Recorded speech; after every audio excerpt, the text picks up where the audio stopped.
नमस्कार भाविकांनो, भिवू नकोस, मी तुझ्या पाठीशी आहे. हा धीर देणारा शब्द ज्या माऊलीने आपल्याला दिला, ते आज ब्रह्मांड नायक श्री स्वामी समर्थ महाराज यांच्या दर्शनासाठी आम्ही निघालो आहोत अक्कलकोट नगरीकडे. स्वामींच्या नावाचा जयघोष करत अखेर आम्ही अक्कलकोटमध्ये प्रवेश केला. मंदिराजवळ येताच मिळणारी मनशांती आणि तिथले पवित्र वातावरण शब्दाच्या पलीकडचे आहे. प्रत्येक भक्ताची ओढ फक्त स्वामींच्या चरणाची लीन होण्याची.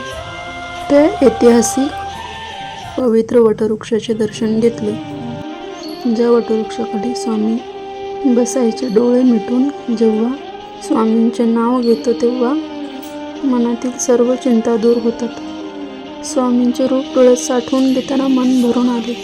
स्वामींचे सुंदर दर्शन घेऊन आणि महाप्रसाद घेऊन आम्ही परतीच्या प्रवासाला निघालो. स्वामींचा आशीर्वाद नेहमीच आमच्या पाठीशी राहील. तुम्हा सर्वांनाही स्वामी सुख समृद्धी देव हीच प्रार्थना. व्हिडिओ आवडल्यास चॅनलला नक्की सबस्क्राईब करा. थँक्यू.